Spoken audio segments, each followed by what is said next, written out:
ከአርትስ ቴሌቪዥን አርዕስተ ዜናዎችን እነሆ። ኤርትራ በቅርብ ወራቶች ውስጥ ታዳጊዎችን ለጦርነት እየመለመለች መሆኑን አልጀዚራ ዘገበ። በኢትዮጵያ 8 ሚሊዮን የሚጠጉ ተማሪዎች ከትምህርት ገበታ ውጪ መሆናቸው ተገለጸ። አሜሪካ በየመን ለመፈጸም ያቀደችው ምስጢራዊ የጥቃት መረጃ በስህተት ጋዜጠኛ እጅ መግባቱ ቁጣን ቀሰቀሰ።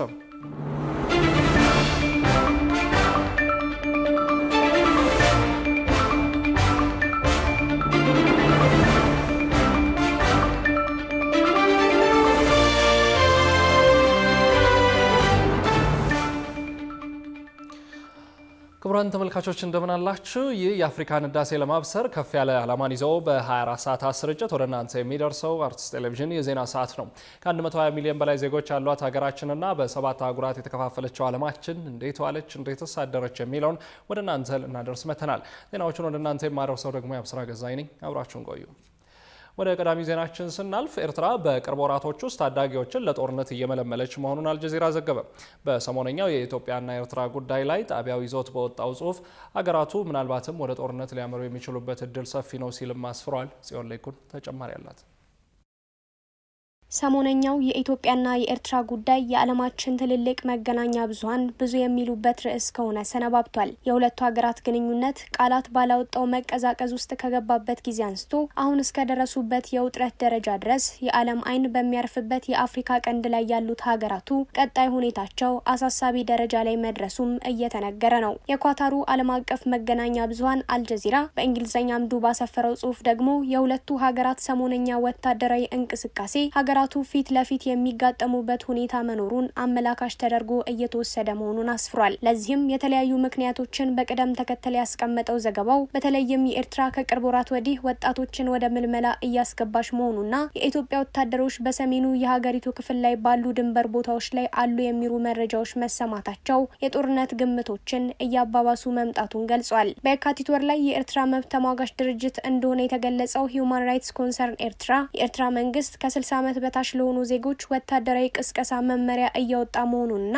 ተጠባባቂዎችን እየጠራ መሆኑን አስታውቋል። ይህም ድንገተኛ በመሆኑ በዜጎቹ ዘንድ ድንጋጤ መፍጠሩን ገልጾ እንደነበር የአልጀዚራ ዘገባ አስፍሯል። በተለይም ደግሞ ከትግራይ አመራሮች መከፋፈል ጋር ተያይዞ ሁኔታዎች ተባብሰው መቀጠላቸውን ነው ዘገባ ያስነበበው። በዚህ ጉዳይ ላይ ተደጋጋሚ ንግግር ሲያደርጉ የነበሩት የትግራይ ክልል ጊዜያዊ አስተዳደር አመራሮች ፕሬዝዳንት ጌታቸው ረዳና ምክትል ፕሬዝዳንቱ ጄኔራል ጻድቃን ገብረትንሳይ የትግራይ ክልልን የጦርነት አውድማ ሊያደርግ የሚችል ጦርነት ሊከሰት እንደሚችል መናገራቸው አይዘነጋም።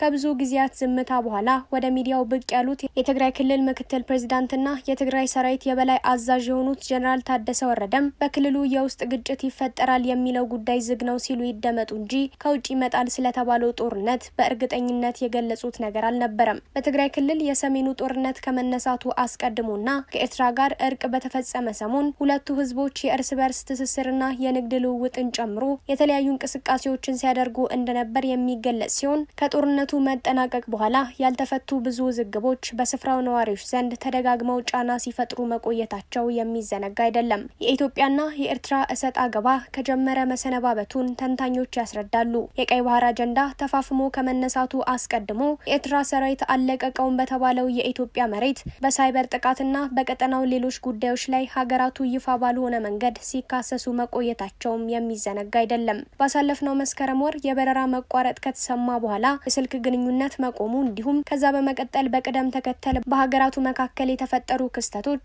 በአሁኑ ወቅት ሀገራቱ ግልጽ የሆነ ውጥረት ውስጥ እንዲገቡ ምክንያት ሲሆኑ ቆይተዋል። የአልጀዚራ ዘገባም በሀገራቱ መካከል በቅደም ተከተል እየተፈጠሩ ያሉ ችግሮች ፍጻሜያቸው በጦርነት የሚደመደም እንዳይሆን ስጋት መኖሩን የገለጸው።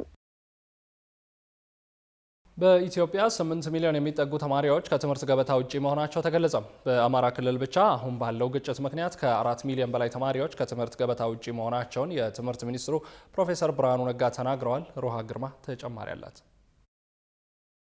በኢትዮጵያ ትምህርትን ለልማት መሳሪያነት ለመጠቀም ያለው ፍላጎት አዲስ አይደለም። አገሪቷ በታሪክ ትምህርትን ከድህነትና ከኋላ ቀርነት ለማውጣት ያለውን ኃይል እውቅና ሰጥታ ቆይታለች። ሆኖም ያለው የሰላም አለመረጋጋት የትምህርት ስርዓቱን እያስተጓጎለ ይገኛል። በዚህም በግጭትና በሌሎች ምክንያቶች በመላው ሀገሪቱ 8 ሚሊዮን የሚጠጉ ተማሪዎች ከትምህርት ውጪ መሆናቸውንና ከነዚህ ውስጥም 4 ሚሊዮን የሚሆኑ ተማሪዎች በአማራ ክልል እንደሚገኙ የትምህርት ሚኒስተሩ ፕሮፌሰር ብርሃኑ ነጋ ተናግረዋል። በዚህ ዓመት እንደ ሀገር ወደ ትምህርት ቤት መምጣት ከነበረባቸው ተማሪዎች ውስጥ ከ7.8 ሚሊዮን በላይ የሚሆኑ ህጻናት ከትምህርት ገበታ ውጪ መሆናቸውን መረጃዎች ያሳያሉ።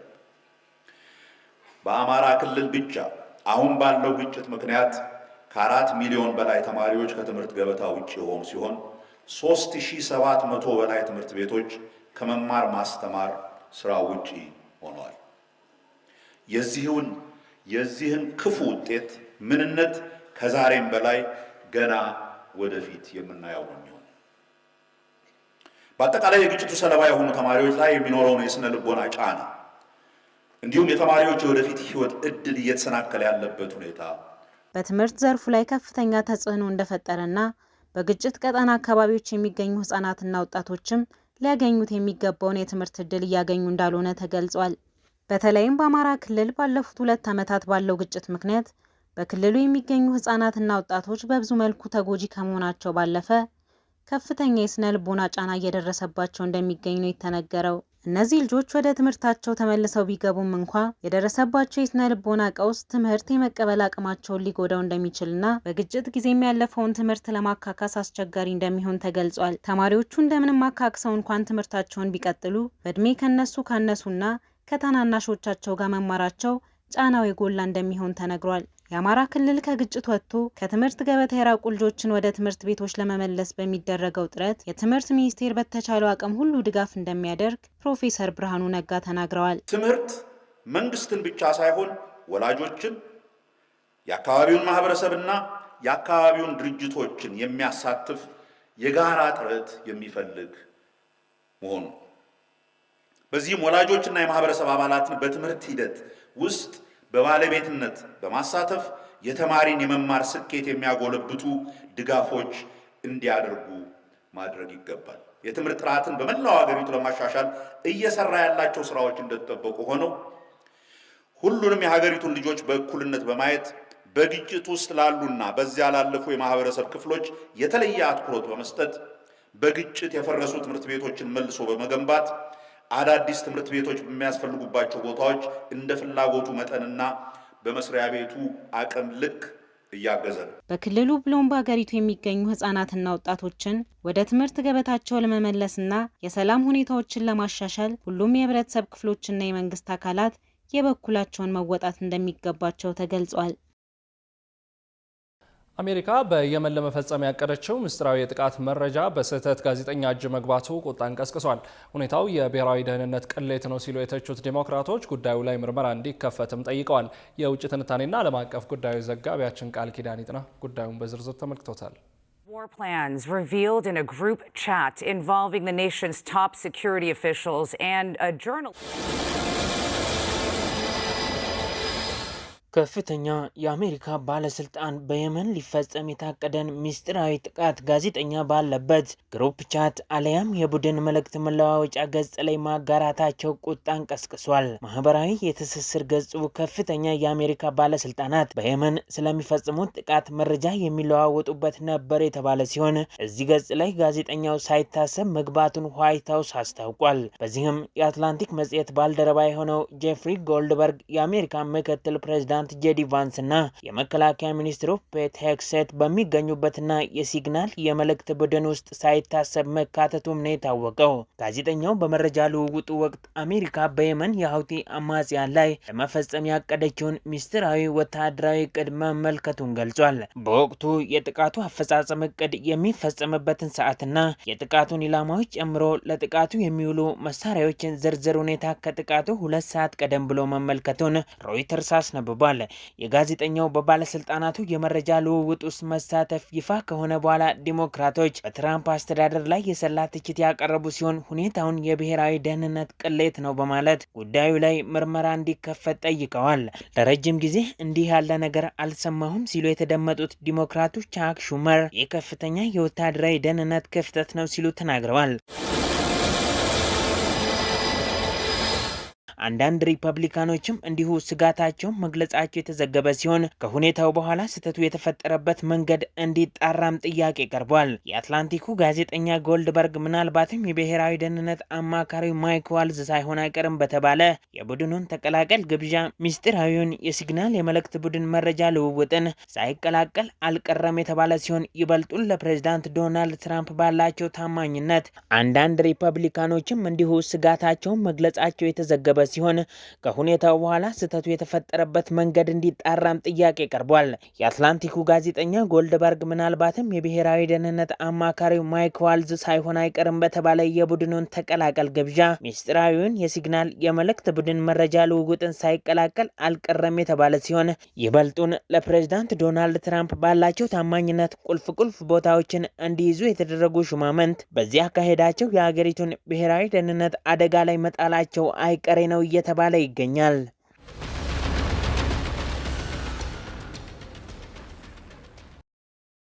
ክቡራትና ክቡራን ከአርትስ ዜናዎች ጋር አብራችሁ ስላላችሁ አርትስ ቴሌቪዥን ያመሰግናችኋል። ማንኛውም አይነት የዜናም ሆነ ሌሎች ጥቆማዎችና አስተያየቶች ቢኖራችሁ በአጭር የጽሁፍ መልእክት መቀበያ ቁጥራችን 6121 ላይ ብታደርሱን ተቀብለን ወደ እናንተ እናደርሳለን። አሁን ደግሞ የዕለቱን ዋነኛ ጉዳይ እናስታውሳችሁና እንመለሳለን። ኤርትራ በቅርብ ወራቶች ውስጥ ታዳጊዎችን ለጦርነት እየመለመለች መሆኑን አልጀዚራ ዘገበ። ከቆይታ በኋላ ኢትዮጵያ በዓለም የንግድ ድርጅት ውስጥ አባል ለመሆን የምታደርገው ጥረት የ19 ሀገራትን ድጋፍ ማግኘቱ ተገልጿል። ይጠብቁን። ክቡራን ተመልካቾች አርትስ ቴሌቪዥን ብቸኛ የሚዲያ አጋር የሆነበት የአፍሪካ የሕክምና ትምህርት ተቋማት ጉባኤ በሩዋንዳ መዲና ኪጋሊ እየተካሄደ ይገኛል። ሁለተኛ ቀኑን የያዘውን ይህንኑ ጉባኤ በመከታተል ላይ የምትገኘው ባልደረባችን ጸጋ በላይ ስለ ጉባኤው የሁለተኛ ቀን ውሎ እንደሚከተለው ታስቃኘናለች። በኪጋሊ ሩዋንዳ ሲካሄድ የነበረው የጤናን ሕክምናን ትምህርት ለማስፋፋት ወይም ደግሞ አድቫንሲንግ ሜዲካል ኤጁኬሽን ኢን አፍሪካ በሚል መሪ ሀሳብ ሲካሄድ የነበረው ዝግጅት ዛሬ መጠናቀቅ ላይ ደርሷል። በአጠቃላይ ግን በዚህ ኢቨንት ላይ እኔ መረዳት የቻልኩት ነገር በጣም ብዙ ሀሳቦች ተነስተው ነበር። በብዙ ጉዳዮች ላይ ምክክር ሲያደርጉ ቆይተዋል።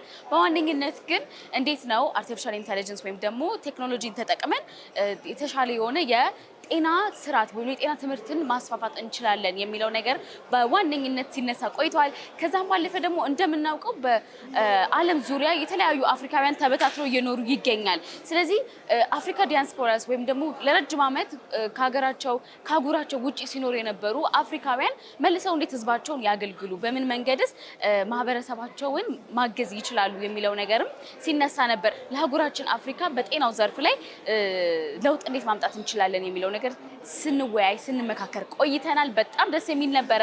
አየሩ በጣም ምርጥ ነው። ሰው በጣም እንግዳ ተቀባይ ነው።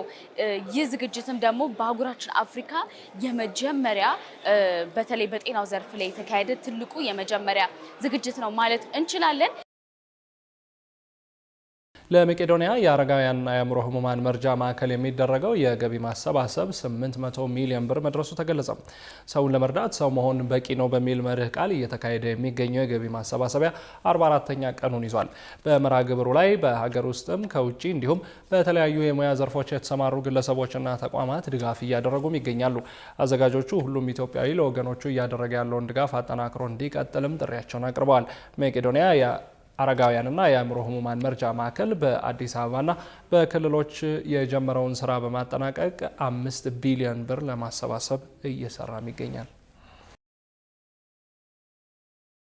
ኢትዮጵያ የዓለም የንግድ ድርጅት ውስጥ አባል ለመሆን የምታደርገው ጥረት የ19 ሀገራትን ድጋፍ ስለማግኘቱ ተገለጸ። ኢትዮጵያ በ5ኛው የዓለም ንግድ ድርጅት ስብሰባ ስኬታማ ተሳትፎ እንደነበራት የንግድና ቀጠናዊ ትስስር ሚኒስቴር ካሳሁን ጎፌ አስታውቀዋል። ሌዶ ማስመላሽ ተጨማሪ አላት። ኢትዮጵያ የዓለም የንግድ ድርጅትን ለመቀላቀል በይፋ ጥያቄ ያቀረበችው በ1995 ነበር። ይሁንና ኢትዮጵያ የዓለም ንግድ ድርጅት አባል ለመሆን የምታካሂደው ሂደት በተለያዩ ምክንያቶች እየተቋረጠ ለ2 አስርት ዓመታት ዘልቋል። ለሂደቱ መጓተትም የድርጅቱ አባል ለመሆን መስፈርት የሆኑት የኢኮኖሚና የፖሊሲ ለውጦች መዘግየት ምክንያት እንደሆነ ሲገለጽ ቆይቷል። አሁን ላይ ግን ኢትዮጵያን በቀጣዩ ዓመት የዓለም የንግድ ድርጅት አባል ለማድረግ ከፍተኛ ስራ እየተሰራ መሆኑን መንግስት አስታውቋል። በ5ኛው የዓለም ንግድ ድርጅት ስብሰባ ላይ ኢትዮጵያ ያከናወነቻቸውን ተግባራት አስመልክቶ መግለጫ የሰጡት የንግድና ቀጠናዊ ትስስር ሚኒስትሩ ዶክተር ካሳሁን ጎፌ ኢትዮጵያ በስብሰባው ላይ ከ19 ሀገራትና ከዓለም ባንክም ድጋፍ ማግኘቷን ተናግረዋል። ሚኒስትሩ የኢትዮጵያ የአባልነት ጥያቄ የሚመለስበት ትክክለኛው ወቅት አሁን ነው ሲሉ ነው የተናገሩት። ድርድር ቅድመ ሁኔታ ሆኖ ሊያገለግሉ የሚችሉ የሰራናቸውን የቤት ውስጥ ስራዎች በግልጽ በማስቀመጥና በማስረዳት አባል ሀገራት እንዲረዱት እና ጥያቄዎቻቸውንም በዛ ደረጃ እንዲቃኙት ማድረግ በመቻሉ ምክንያት አንደኛ የጥያቄዎቹ ቁጥር ከነበሩት የስራ ላይ ቡድን ስብሰባዎች የቀነሰበት ለምሳሌ ያህል አራተኛ የስራ ላይ ቡድን ስብሰባ 2020 በፈረንጆቹ በተከናወነው ላይ ኢትዮጵያ 181 ጥያቄዎች ነበር የጠየቀችው። በዚህኛው የጥያቄ ቁጥር ወደ 110 መቀነስ ተችሏል። በይዘት ደረጃም የጥያቄዎቹ ይዘት ወደ ኮንክሪት ፖይንትስ ወደሚጨበጡና ሊያከራከሩ ሊያወያዩ ተስፋ የሚጨበጥ ተስፋ የተሸጋገረበት ድርድሩ በሰጡ መቀበል መርህ የሀገርን ጥቅምና ብሔራዊ ጥቅም ባስጠበቀ አግባብ መከናወን እንዳለበት በመንግስት በተሰጠው አቅጣጫ መሰረት ከምን ጊዜ በተሻለ መልኩ የተከናወነ ነበር ብሎ መውሰድ ይቻላል። በድርድር ሂደቱ ብዙ ተስፋ ሰጭ ነገሮች መገኘታቸውን ያነሱት ሚኒስትሩ 6ኛውና 7ኛው የስራ ላይ ቡድን ስብሰባ የፊታችን ሐምሌና ህዳር ወር ላይ እንደሚካሄድ ጠቁመዋል። ኢትዮጵያ ያሳካቻቸው ሀገር በቀል የማክሮ ኢኮኖሚ ማሻሻያዎች በዓለም ንግድ ድርጅት በኩል በበጎ ጎን መታየቱንም አንስተዋል። በዚህም መሰረት በፈረንጆቹ 2026 ዓ.ም በካሜሮን በሚካሄደው የዓለም ንግድ ድርጅት ጉባኤ ላይ ኢትዮጵያ አባል እንደምትሆን ይጠበቃል ነው ያሉት። ባስቀመጥነው ሮድማፕ መሰረት መጓዝ ከቻልን እንደከዚህ በፊቱ የዓለም ንግድ ድርጅት አባልነት የማይታወቅ ጊዜ የሚቆረጥለት ሳይሆን በጊዜ የሚታወቅ በቦታ የሚታወቅ የአባልነት ድርድር እያከናወን እንገኛለን። 2026 ካሜሮን ላይ አገራችን የዓለም ንግድ ድርጅት አባል ሆናለች የሚል ዜና እናንተ የሚዘገቡበት ይሆናል ብዬ ተስፋ አደርጋለሁ። የተደራዳሪ ቡድኑ በተሻለ ቁመና ላይ ይገኛል። ከተመሰረተ 30 ዓመታትን ያስቆጠረው የዓለም ንግድ ድርጅት 166 ሀገራትን በአባልነት ያቀፈ ሲሆን ኢትዮጵያን ጨምሮ 22 ሀገራትን ለድርጅቱ የአባልነት ጥያቄ አቅርበው ይሁንታን በመጠበቅ ላይ እንደሚገኙ ተመላክቷል። ወደ ተመልካቾቻችን የአርትስ ቴሌቪዥን የሰዓቱ ዜናዎች የተከታተላችሁትን ይመስል ነበር። ስለሰጣችሁን ጊዜ ከልብ እያመሰገንን ከዜናዎቹ ጋር የአብስራ ገዛኝ ቆይታ አድርጌያለሁ። ከቀሪ ጣቢያችን ዝግጅቶች ጋር መልካም ጊዜ ተመኘው።